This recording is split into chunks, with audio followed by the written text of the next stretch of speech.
En este video voy a presentarles otro ejemplo de aplicación de BiotSavart como una herramienta de preparación para el examen. Vamos en esta ocasión a calcular el campo magnético generado por una espira de corriente. Ya habíamos usado la ley de BiotSavart para el cálculo de la corriente rectilínea, campo magnético de una corriente rectilínea, y entonces esta es una segunda aplicación para el caso de una espira circular. Este resultado requiere de este planteamiento a través de BiotSavart solamente en el caso de bobinas largas cuya longitud sea grande comparada con el radio. Se puede simplificar mediante la ley de Ampère. Entonces necesitamos plantear este problema en términos de la ley de BiotSavart. Muy bien. Primero, pues vamos a utilizar una espira circular de corriente, tiene radio R mayúscula. Esa espira la hemos ubicado en el plano XY, centrada en el origen, y vamos a calcular el campo magnético sobre cualquier punto a lo largo del eje Z. A la derecha tenemos el dibujo de ese sistema visto desde el plano XY. En rojo se ha ubicado la corriente que circula por este circuito. No nos vamos a preocupar por dónde está la fuente de voltaje, simplemente tenemos una corriente en la forma de una circunferencia. Muy bien. Experimentalmente y analíticamente, el resultado al que se llega se presenta aquí en esta gráfica, en esta ilustración. Noten ustedes que a lo largo del eje de simetría ese campo va a resultar enteramente dirigido sobre el eje Z. Otra cosa diferente ocurre para puntos fuera del eje Z. Nosotros vamos a calcular aquí solamente en el eje de simetría. Bueno, les decía que experimentalmente esto corresponde, aquí no se aprecia pues de pronto cómo se organizan esa limadura de hierro, ¿cierto? Esto es un campo magnético, entonces al igual que con un imán, la limadura de hierro se orienta de acuerdo al campo, pero experimentalmente pues se aprecia este tipo de comportamiento y se asemeja mucho al campo que genera un imán de barra. Vamos a ver esto, pues el cálculo con detalle. Bueno, la ley de BiotSavart es la ecuación número 1 y lo que, como en el caso de la corriente rectilínea, necesitamos es definir claramente los elementos de esa integral. La corriente la hemos sacado de la integral porque las aplicaciones en general tienden a situaciones donde la corriente es constante, entonces inmediatamente solo nos preocuparemos por los vectores que definen los elementos de esta integral. Bueno, para empezar entonces, permítanme recordarles el significado de los elementos vectoriales en esta integral. Aquí ya aparecen ilustrados en la gráfica, pero voy a plantearles. Entonces, la integral depende del vector r, del vector r' y debemos definir con claridad también el vector diferencial de r', ¿cierto? Un diferencial de longitud. ¿Qué es r? Entonces, de la misma manera como lo hicimos para la corriente rectilínea, voy a escribir aquí la definición del vector r. El vector r en todos los casos de aplicación de BiotSavart es el vector posición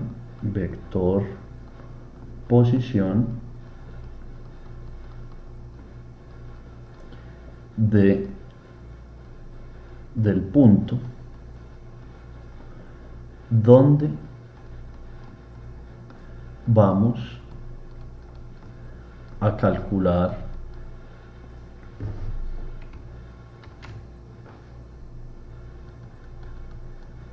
el campo magnético. Esa es la definición del vector R. ¿Dónde se va a calcular el campo magnético? Muy bien.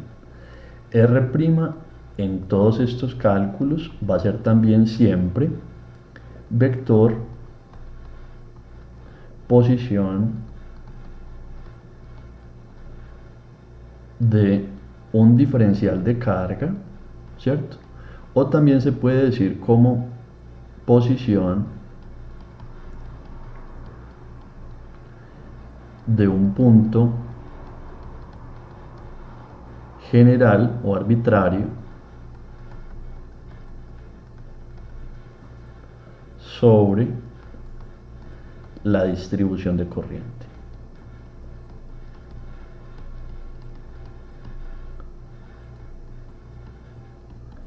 ¿Cierto? ¿Qué es lo importante de recordar? R' señala a un punto de la distribución de corriente, un punto general, un punto arbitrario. Ok, estas son las definiciones. Vamos a ver cómo esto corresponde con lo que está en el gráfico. Entonces, ese es mi origen de coordenadas. Este es el punto donde vamos a calcular el campo magnético. Está sobre el eje Z y allí entonces está el vector posición R, ¿cierto? Vector de un punto, del punto donde vamos a calcular el campo. R' señala a la distribución de corriente. La corriente es toda esta circunferencia. Cualquier punto de esa circunferencia desde el origen de coordenadas define el vector posición R'. Visto en el plano XY, entonces ese punto se localiza de esta manera. Ok, entonces dicho esto, que es muy importante, pasaremos a su definición matemática, que es como la necesitamos para el cálculo de la integral. Entonces, R es un punto a lo largo del eje Z, entonces de manera general lo escribimos como Z en dirección del eje Z. Ese es mi vector R. R' es un punto en el plano XY, pero yo podría aquí escribir X en Y más Y en J, ¿cierto? Sin embargo, para ser más precisos y tener información de que esto tiene radio R, pues usaremos coordenadas polares. Entonces vamos a decir que esto es R coseno del ángulo θ en dirección X más R seno del ángulo θ en dirección del eje Y. Esto también puede escribirse, si factorizamos la R, como coseno de θ en Y más seno de θ en J.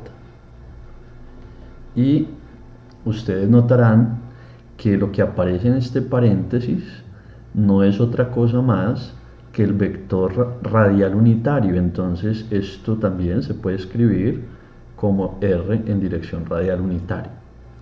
Pero atentos, dirección radial unitario de las coordenadas polares en el plano XY no puede confundirse con este vector R. Entonces, para distinguirlo de este, voy a decir que este es R', ¿cierto? Es el vector radial unitario en dirección de R', ¿cierto? Si dibujáramos aquí un vector radial unitario primado, sería este vector que aparece acá. Muy bien, entonces, definidos R y R', que son los elementos principales de esa integral, pasamos a definir qué es el vector diferencial de R'. Bueno, el vector diferencial de R', pues lo podemos identificar acá, ¿cierto? Es un vector que va en dirección de la corriente y es un vector diferencial de longitud, ¿cierto? Bueno, ¿cómo se puede calcular?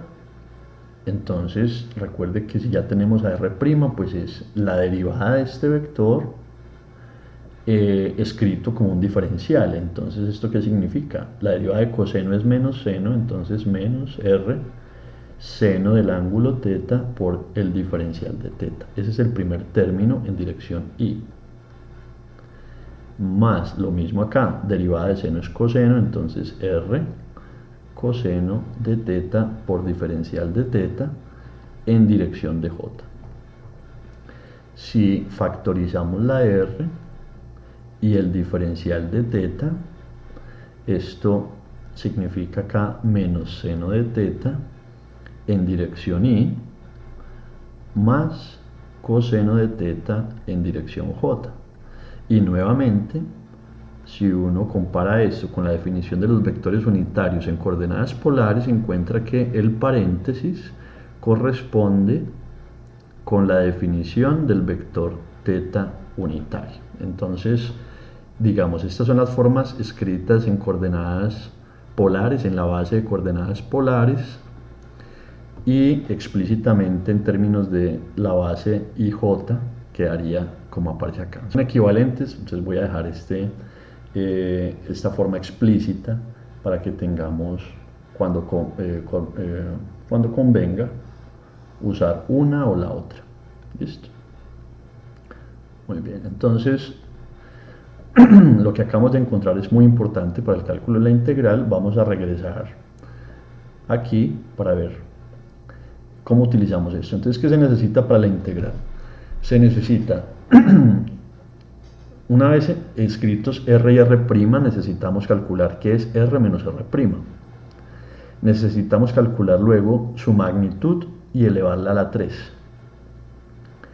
Y si queremos simplificar antes de reemplazos en esta integral, pues podemos evaluar este producto cruz para escribirlo de forma simplificada y reemplazarlo posteriormente en esta ecuación 1, que es la ley de Biot-Savart. Bueno, entonces voy a proceder a hacer ese análisis. Entonces vamos a calcular que es r menos r'. Vamos a calcular también su magnitud. Vamos a calcular también su magnitud elevado a la 3 y posteriormente vamos a calcular de r' cruz r menos r'. Hecho esto, entonces reemplazamos. Entonces primero, ¿qué es r menos r'? Voy a quitar este puntico para evitar confusiones de pronto con signos menos o cosas parecidas. Muy bien. ¿Qué es r menos r'? Entonces, r menos r', pues vamos aquí a este cuadro. Tenemos que r menos r' va a ser z en dirección de k unitario, ese es el vector r, menos r'. R' lo voy a escribir en su forma compacta, por ahora, listo. R en dirección radial unitaria, primado. Muy bien, esta me conviene, esa escritura compacta, para lo siguiente. La magnitud de r menos r' es entonces una raíz cuadrada de la componente en z al cuadrado más la componente en dirección radial unitaria al cuadrado. O sea que este menos lo perdemos y nos queda así. El mismo resultado naturalmente se encuentra si en lugar de escribir a r' así, lo escribimos en su forma extendida en términos de los vectores unitarios y j. Noten ustedes que al elevar al cuadrado las componentes x y y, aparecerá r cuadrado coseno cuadrado de teta más r cuadrado seno cuadrado de teta. Pero al factorizar r cuadrado y usar la identidad seno cuadrado más coseno cuadrado igual a 1, se reduce a este r cuadrado. Entonces, noten, aquí se simplifica toda esa algebrita. Voy a escribir esto simplemente como z cuadrado más r cuadrado a la 1/2 para el uso del siguiente paso. El siguiente paso es obtenga r menos r', magnitud elevado a la 3. Si ya sabemos que la magnitud es esto elevado a la 1/2 a la 3, pues es z cuadrado más r cuadrado a la 3/2. Muy bien.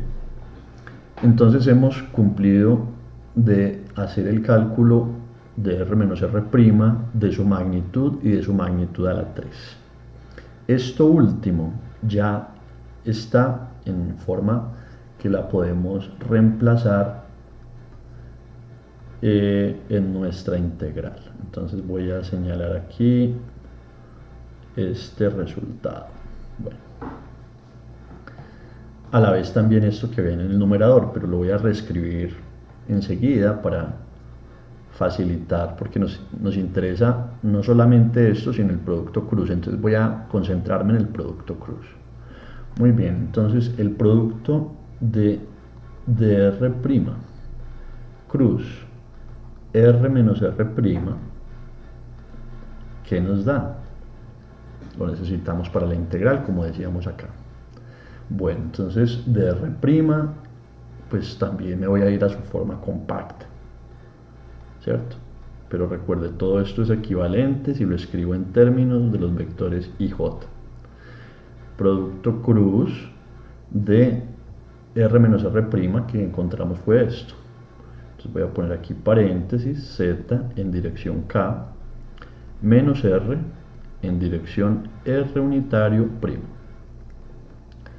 Muy bien, hacemos uso de la propiedad distributiva, pero antes de esto quiero recordar que así como los vectores unitarios I, J y K satisfacen esta forma cíclica que me permite saber que cuando hago el producto vectorial I cruz J me da K, J cruz K me da I, K cruz I me da J, y cuando lo hago en sentido contrario a las manecillas del reloj, simplemente debo agregar un signo menos.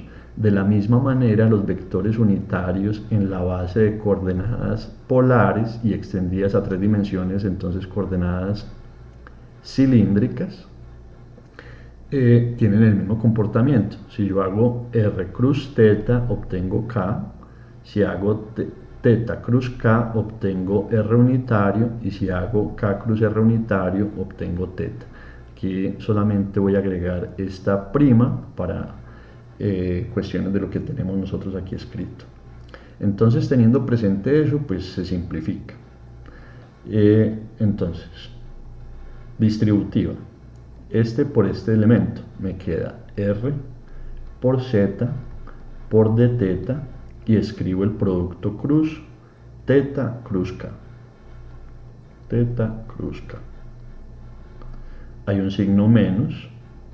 Luego hago R de teta por R. Entonces 2R aquí, entonces R cuadrado por d teta. Y luego me queda teta cruz R unitario prima. Ok, entonces el resultado de esto a qué corresponde. Entonces, primero, ¿qué es teta cruz K? Vamos acá. Teta cruz K me da R'. R unitario prima. ¿Y qué es teta cruz R'? Teta cruz R', note que baja en la dirección pues contraria a las manecillas del reloj, o sea, la forma contraria de este ciclo. Entonces da K, pero con un signo menos. K unitario con un signo menos. Muy bien, entonces esto significa que nuestro cálculo produce, ¿cierto? Como conclusión, que el vector de R' cruz R menos R', que lo necesitamos para la ley de Biot-Savart, nos da R, Z, de teta en dirección R unitario primado. Este menos con este menos da más R cuadrado de teta en dirección K unitario. Bueno, esto es lo que vamos a conservar porque lo necesitamos en el reemplazo de esta integral. Muy bien. Siguiente paso, entonces, reemplazar. Entonces vamos a reemplazar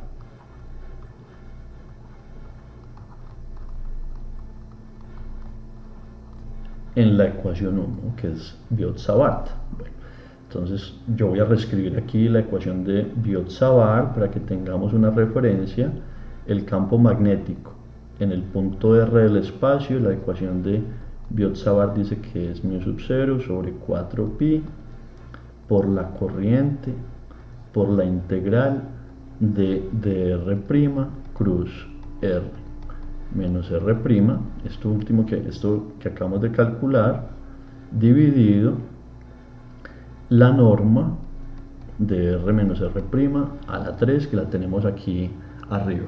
Bueno, entonces voy a hacer ese reemplazo.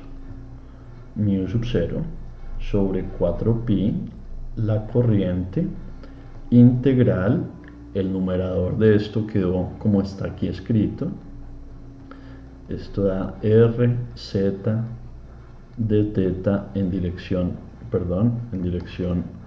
R unitario primado más R cuadrado por d teta en dirección K unitario. Esto está dividido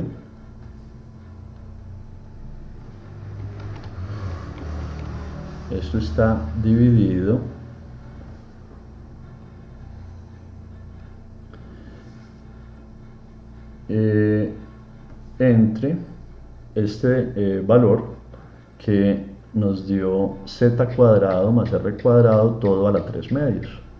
Entonces esto nos da z cuadrado más r cuadrado elevado a la 3 medios. Ok.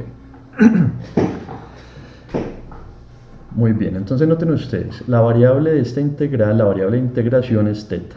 Aquí eso lo podemos ver directamente en el diferencial, es teta. R y Z son constantes con respecto a la variable de integración. Entonces, este resultado yo lo puedo reorganizar de la siguiente manera, ¿cierto? Todo esto con la finalidad de ver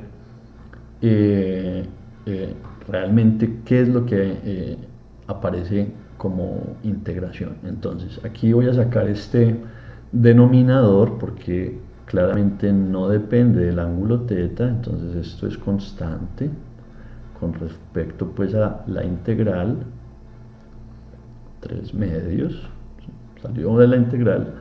Voy a escribir aquí un paréntesis y vamos a escribir entonces el primer término, ¿cierto? Voy a aplicar distributivo. R y Z son independientes de teta, entonces R y Z, y luego viene una integral en el diferencial de teta por R unitario primado, más R cuadrado, también es constante, sale de la integral, por la integral del diferencial de teta en dirección K. Y cerramos estas llaves. Muy bien. Estas dos integrales parecieran dar entonces resultados iguales, integral del diferencial de teta, integral del diferencial de teta. Sin embargo, debemos tener una precaución porque si bien ha sido, digamos, útil escribir vectores unitarios R unitario y teta unitario, por su manera de escribirse esto en forma compacta, aquí sí debemos tener cuidado. ¿Por qué? Porque el vector R unitario, lo voy a escribir explícitamente, el vector R unitario es definido como coseno de teta en dirección Y más seno de teta en dirección J. Fíjense que eso ya lo habíamos dicho aquí previamente. R unitario, decíamos que lo que está en el paréntesis, coseno de teta en dirección Y más seno de teta en dirección J, se agrupaba o se escribía de manera compacta como R unitario. Entonces, eso es lo que estoy aquí identificando, y lo que esto significa entonces es que R unitario depende de la variable de integración. Mientras que K unitario es un vector que tiene magnitud y dirección constante. Entonces no depende del ángulo teta. Entonces voy a escribir explícitamente esta integral separándola, como aquí hay un signo más, nuevamente usando distributivo. De esa manera pues vamos a tener claro qué es lo que debemos calcular. Entonces permítanme, eso último lo voy a escribir. Voy a decir entonces que de acuerdo con todo lo anterior, el campo magnético a lo largo del eje Z, que está ubicado según el vector posición R, es mu sub 0, la corriente, denominador 4pi, voy a escribir esto así, z cuadrado más r cuadrado a la 3 medios, y tenemos aquí entonces paréntesis rz integral de coseno teta por d teta en dirección del eje X, primer término, más integral seno teta por d teta en dirección del eje Y, más aquí este rz también, ¿cierto? Se distribuye, o sea que aquí también tenemos rz, más este r cuadrado por el diferencial de teta en dirección del eje Z. Escrito de esta manera, ahora sí ya tenemos completamente definido nuestro problema y solamente nos resta evaluar las integrales que aparecen allí. Muy bien. Permítanme llamar a esto ecuación 2. Esta es una ecuación importante por la siguiente razón. ¿Qué resta hacer? Pues evaluar las integrales, ¿cierto? Bueno, pero quiero resaltar en una cosa. Hasta este punto que no hemos puesto límites de integración ni hemos evaluado las integrales, esto aplica en general para corrientes que circulan por un alambre con simetría circular y estamos haciendo el cálculo a lo largo del eje de simetría, ¿cierto? Bajo la orientación que hemos puesto. Ahora, si, atentos acá, si la espira es completa, como es el caso pues, del ejercicio que estamos tratando de resolver, si la espira es completa, los límites de estas integrales son desde 0 hasta 2pi. Pero si la espira no es completa, si se tratara por ejemplo de media espira, entonces en la ecuación 2 usted deberá hacer el reemplazo por los límites de integración que corresponda. Si es media espira, será desde 0 hasta pi, o si es un cuarto de espira, será desde 0 hasta pi medios. Muy bien, para nuestra situación, entonces, para nuestro problema de la espira circular, pero quiero que quede eso claro, entonces, para la espira circular,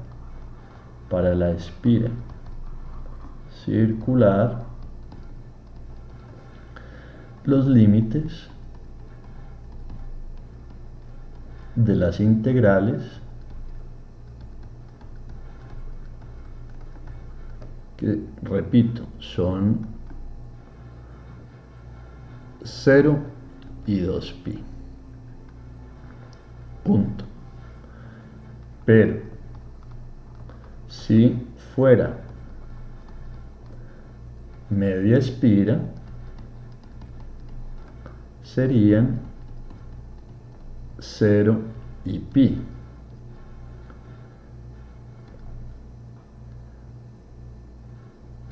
Etcétera, ¿cierto? Casos diferentes.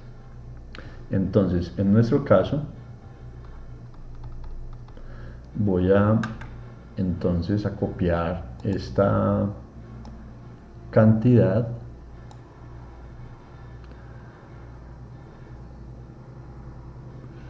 a ver si lo podemos hacer.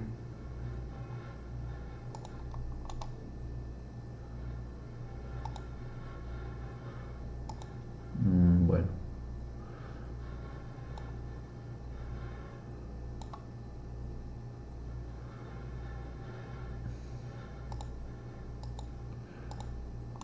Bueno, no importa. En nuestro caso, entonces, para nosotros lo que quedaría sería campo magnético,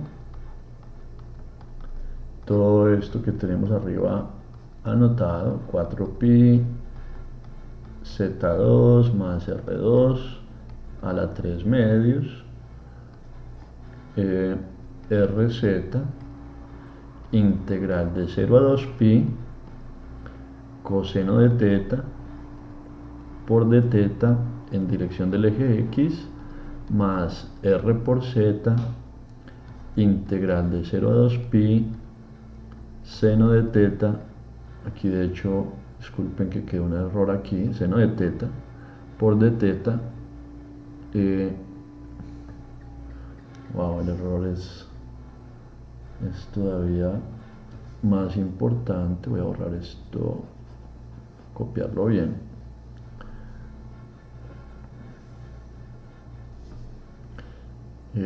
seno de teta, ok, entonces decíamos que seno de teta por d teta en dirección J, y aquí r cuadrado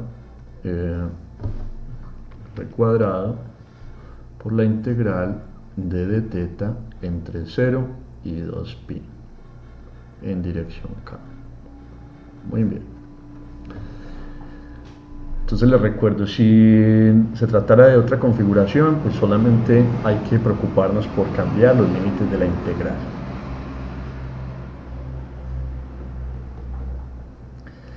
Ok, entonces queda cada una de esas integrales. Bueno, eso sí ya es fácil de verificar, pero usted puede ver que, por ejemplo, la integral desde 0 hasta 2pi de coseno teta es 0, y la integral de 0 a 2pi de seno teta es 0. Recuerde la idea de área bajo la curva, ¿no? Si usted tiene la función coseno, que es así, desde 0 hasta 2pi, el área bajo la curva de esta integral da 0.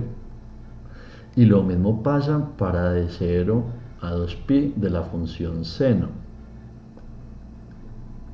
El área bajo la curva de esta integral es 0. De esta función, perdón. Entonces, recordando eso, pues, o aplicando sus técnicas de cálculo integral, pues esto le da 0 y esto le da 0. Pero ojo, esto en el caso de 0 a 2pi. Si fuese de 0 a pi, por ejemplo, para media espira, entonces de 0 hasta pi, esta parte si se anula con esta, seguirá siendo 0, pero en cambio esta parte no se anula, porque fíjense que nos da un área positiva. Eso pues para que lo tengan pues presente, ¿cierto? En este caso, desde 0 hasta 2pi, esto da 0. ¿Y cuánto da esta integral? Bueno, esto es una integral muy simple, esto da 2pi. Ok, dicho eso, entonces nuestro resultado, lo voy a dejar aquí en rojo, nuestro resultado, o bueno, antes voy a escribir esto para hacer unas simplificaciones, el campo magnético para nuestro problema dará μ sub 0 y 4pi z cuadrado más r cuadrado a la 3 medios. Numeradores, esta es ¿cierto? Esta parte que está aquí fuera del paréntesis. Dentro del paréntesis encontramos r cuadrado por 2pi, que fue lo único que no se canceló, no se hizo 0. Perdón, r cuadrado por 2pi en dirección del eje Z. Ahora, este 2pi y este 4pi, pues entonces podemos hacer algunas simplificaciones, cancelar este pi, y el 2 que aparece aquí se simplifica con este 4 también, y entonces voy a escribir ya ese resultado que nos va a quedar para este problema. Entonces el resultado es el campo magnético para la espira circular μ sub 0 y R cuadrado,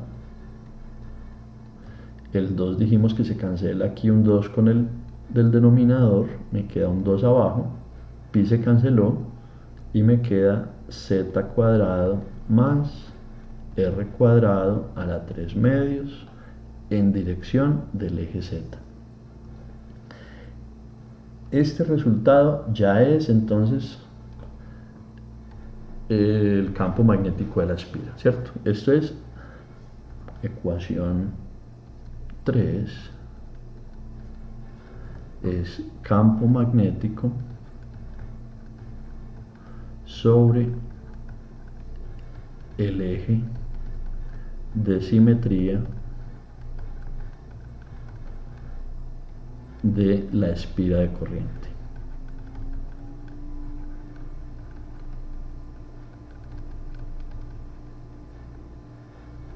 Que tiene radio R. Listo, cuando lo vaya a aplicar sepa que esta R es radio de la espira y la corriente que circula por la espira, y en general pues nos da esto el resultado de ese campo. Muy bien. Antes de finalizar este video, permítanme hacer algunas consideraciones sobre lo que acabamos de encontrar. Entonces, en primer lugar, entonces vamos a escribir aquí unas notas. Entonces, comentarios. Primero, 3, esta ecuación que acabamos de encontrar aplica para cualquier valor de z.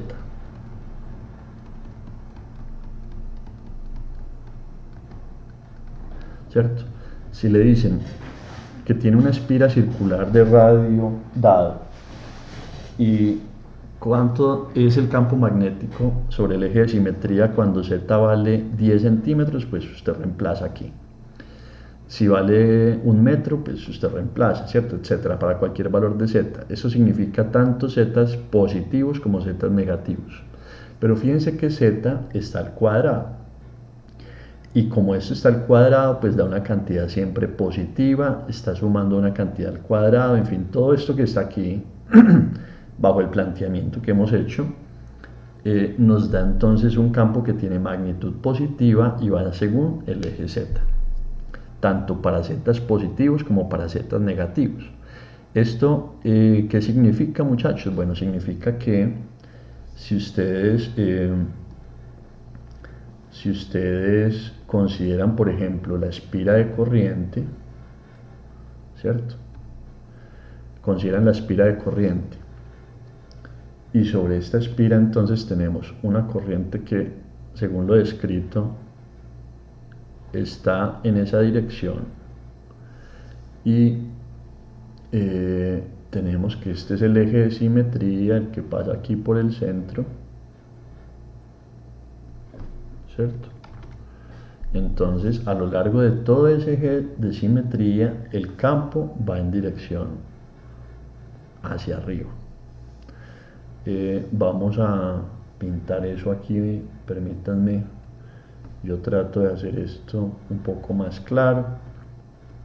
Entonces, si yo quiero calcular, por ejemplo, aquí el campo, ese campo va dirigido hacia arriba, campo magnético. Pero si lo quiero calcular para valores de z negativo y reemplazo acá, también me va a dar hacia arriba, ¿cierto? Para valores positivos y negativos de z, el campo magnético va hacia arriba. Si nosotros observamos con un poco más de detenimiento o hacemos un análisis, ¿cierto? En este punto, la corriente está saliendo del plano. Entonces, Ampere o Biot-Savart me dicen, vea, si esa corriente sale del plano, entonces aquí el campo magnético viene de esta manera. En este punto, la corriente entra al plano. El campo magnético ahora circula en esta dirección. Muy bien. Permítanme, yo trato de hacer aquí eh, una mejor descripción aquí de la corriente. Bueno, se borró un poquito la espira, pero ustedes entenderán ahí esa idea. Muy bien, entonces, ¿qué pasa? Que si yo me alejo aquí un poco, entonces esas líneas van así. Si me acerco más hacia el centro, esto se va haciendo cada vez más vertical hasta que muy cerca del centro el campo se vuelve perfectamente vertical. Lo contrario pasa por acá. Esto se empieza a inclinar hacia la izquierda. Por aquí es muy inclinado hacia la izquierda y aquí se vuelve así. En realidad estas son líneas que se cierran sobre sí mismas, ¿cierto? Y entonces si se cierran sobre sí mismas, por aquí por debajo va a ser así, así, y por este lado entonces así y de esta manera. Cada vez que se acercan entonces al eje Z se vuelven más verticales. Pero entonces fíjense usted que en el eje Z siempre va en dirección hacia arriba. Eso es lo que quería resaltar con este resultado. En efecto, cuando esto se analiza con detalle sobre todos los puntos en el espacio, pues se construye este tipo de gráfica, que es lo que trato en este momento pues de presentarles esquemáticamente. Bueno, lo segundo es que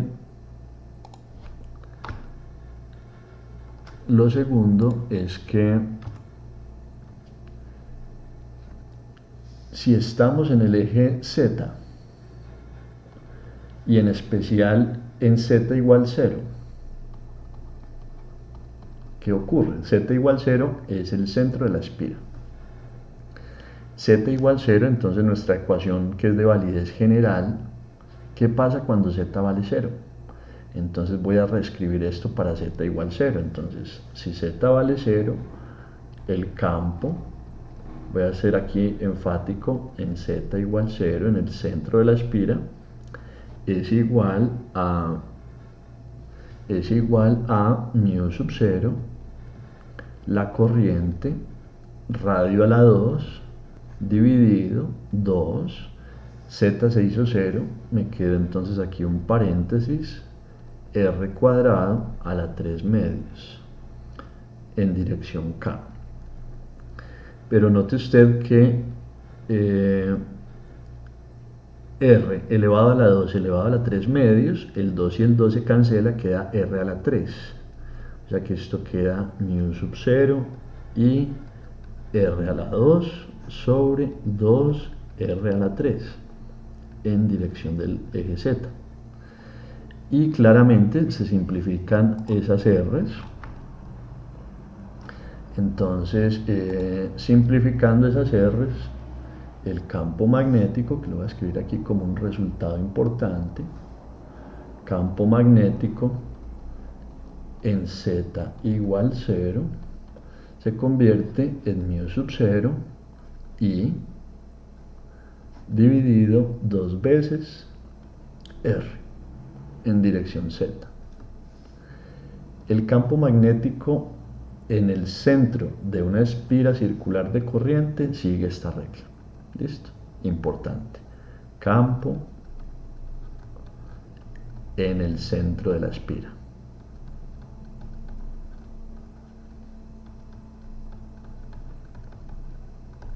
Muy bien.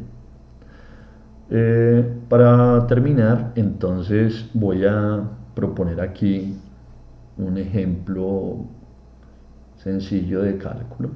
Entonces vamos a poner aquí aplicación para que esto no se vaya a quedar de pronto solamente en estas expresiones. Digamos que a usted le proponen en un ejercicio calcular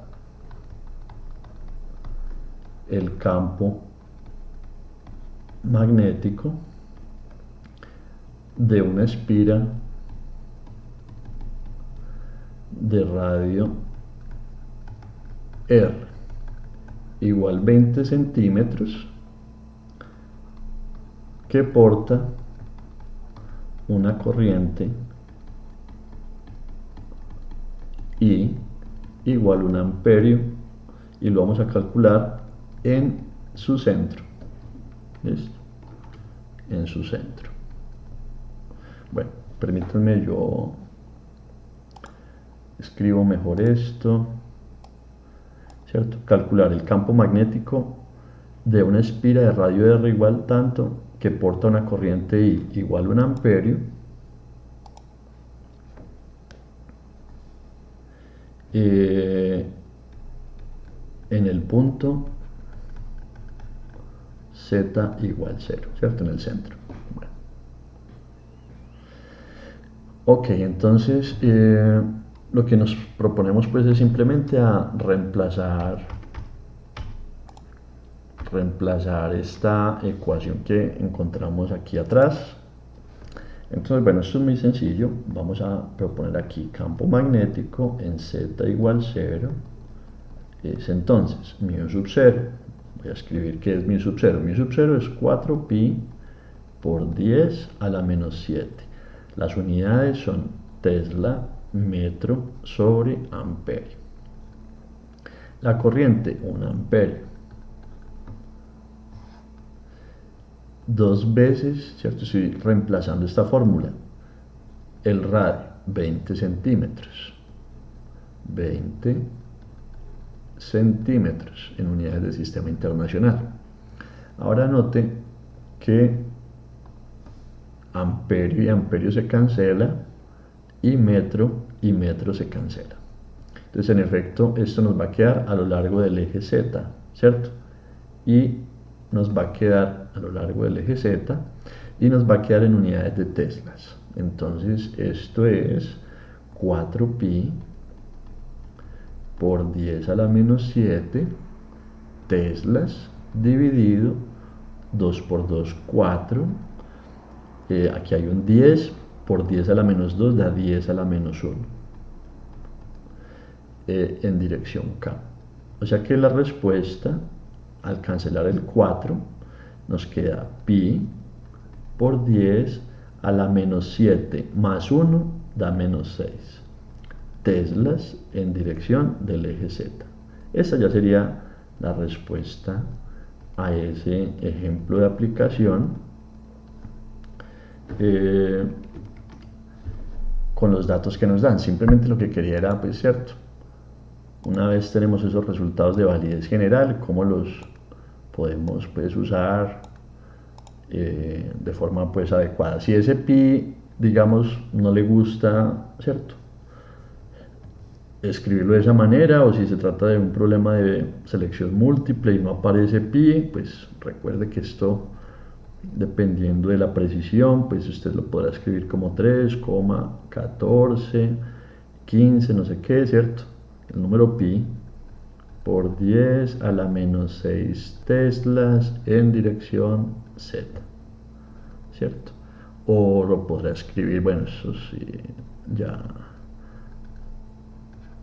todo dependerá de cómo esté editado el problema. Se podrá escribir así como micro teslas, ¿cierto? Bueno, por eso no es lo relevante aquí, simplemente es calcular todo en unidades de sistema internacional y terminar. Bueno, un último comentario es que recuerden ustedes que ¿qué dice? Recuerden ustedes que, bueno, aquí cometí un error. Ok, recuerden ustedes que habíamos encontrado, un tercer comentario ya finalizando, habíamos encontrado que, recuerde que para una corriente rectilínea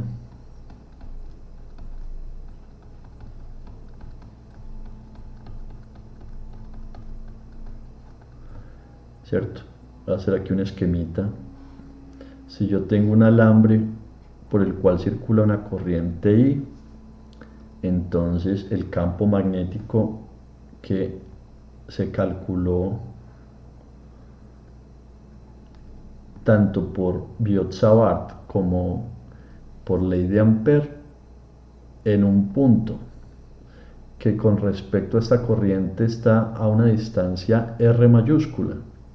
Ese campo que yo encontraría al calcularlo aquí o sobre cualquier punto de esta circunferencia tiene magnitud B igual mu sub 0 por la corriente sobre 2 veces R. Esto pues no necesitan memorizarlo. Voy a rápidamente aquí a hacer el argumento de ley de Ampère, que vale para este caso de alambres rectos largos. La ley de Ampère decía que la integral de B punto de L da como resultado siempre mu sub 0 por la corriente encerrada. ¿Encerrada por quién? Encerrada por la trayectoria sobre la cual se está haciendo esta integración, ¿cierto? Entonces, si mi trayectoria de integración es esta circunferencia, entonces esta integral sobre esa circunferencia, ¿cuánto da? Bueno, el campo magnético es un vector, ¿cierto? En este punto pues va así. El diferencial de longitud también es un vector que va también en la misma dirección. Este es el diferencial de longitud.